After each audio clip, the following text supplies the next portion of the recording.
Northwest Indiana and Chicagoland real estate market update for August 2023. Getting right into the data and graphs, we see here this is nationwide. This is the home sale rate we see in July, which was the latest data from the National Association of Realtors. We're at about 4 million, a little over 4 million home sales for the year. We'll see that puts us at about 80% of last year. We'll get into the reasons for that in a bit here. Price of existing home sales, and again, this is nationwide. We will dive into our specific region a little more here, is 406,000. We'll see that pretty much is we're right at the top. This is pretty much topped out as to what the highest prices that we have seen in the nation. So this is a stat sheet for July 2023 is the latest data from the National Association of Realtors. This just shows kind of the same information in a nice graph. We've got month over month, we're down 2.2%. Year over year, we're down about 16%. There's about 3.3 months of inventory on the market currently, and $406,000 is what the median sales price is. One thing to note here on the months of inventory, that's an average. So houses that are in awesome condition, they go a lot faster. So, in an average, there's some faster, some slower. But just wanted to point that out because it makes a big difference as to how long your house is sitting on the market. As we dig into local market data, just wanted to introduce myself. My name is Tony Anczer, real estate agent serving both Northwest Indiana and Chicagoland. Got you covered on both sides of the border. If you get to hit the like and subscribe button, it really helps out the channel, and it will notify you when we put out new videos. And it really helps out the channel. And we got other playlists about communities, homes that we've listed and sold, and all kinds of other good stuff. So check that out too. All right, so now we're going to dive into, again, going both sides of the border. I like using Crown Point and Orland Park as representatives of each side of the border. I pick out these two towns because Crown Point is pretty much the biggest town in the Northwest Indiana region, and it's got a good mix of homes, and it's a generally desirable area. And same thing for Orland Park. So we now have Crown Point, Indiana data pulled up, and this is single family homes, specific to just single family homes. So this won't include condos, townhouses. Happy giving you that data. So in Crown Point, we're seeing that there's 2.86 months of inventory, and again, your house condition makes a big difference as to how long it's on the market. You got the average list to sold, so what houses are listed for versus what they're selling for is right at about 100%. We got the median sold price, $362,000. This just shows the graphs of the area. And turn off the state here, but this red one, as you can see, is blinking, is the state value because we're more specific to Crown Point. And so we'll see that Lake County, this one blinking here, that Crown Point is a bit higher than Indiana and Crown Point, or in Lake County as a whole. So here in Crown Point, we're seeing that estimated property value that we're at $350,000 overall, which you can see this is a all-time high. This graph shows new listings. The average new listing price is $389,000. 76 properties were added, and again, this is as of August 2023. $170 per square foot. This graph shows the data of active listings. So the other one was how many new were added in August, and this is for everything that's on the market that's not under contract. And you see that the average median list price is $420,000. And again, you see that that's pretty much at an all-time high, except for that little peak during COVID craziness. All right, so now we switched over to Orland Park, and again, Orland Park's a good representative town of a town in Illinois that's desirable and pretty good size. So you get a good mix of older homes and newer homes. So in Orland Park, the median sold price is $450,000. Months of inventory, 1.7 months. So you can see that there's not a lot of houses in the market in Orland Park. Graph showing median estimated property value. And again, we're just focused on this top blue line. You can see what the other lines are if you're interested.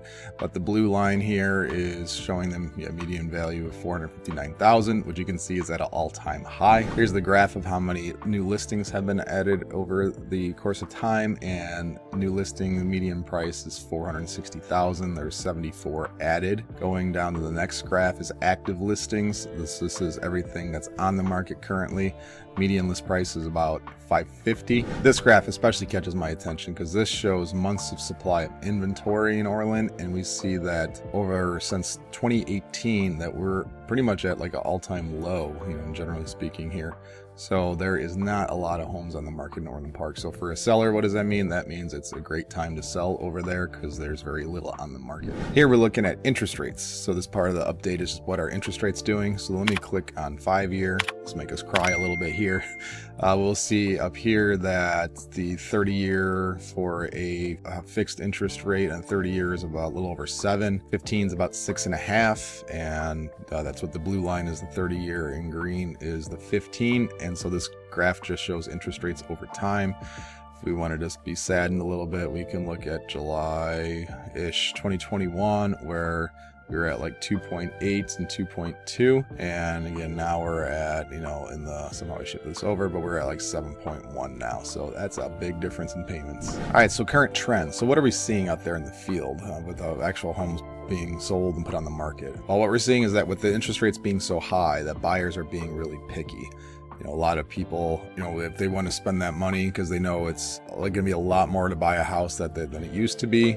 People's price drop range have shrunk too. Like I've had people that were shopping in the 700s, didn't buy previously, and now they're in like the $500,000 price range. So when you had your eyes set on a $700,000 house and now you're buying 500, then you're going to be a lot pickier as to, you had those awesome features of the $700,000 house in mind, and now when your budget's 500, you're really looking for a top-notch home in great condition. So a lot of people are just being really picky, and again, the moved-in ready houses that are priced right are selling quickly.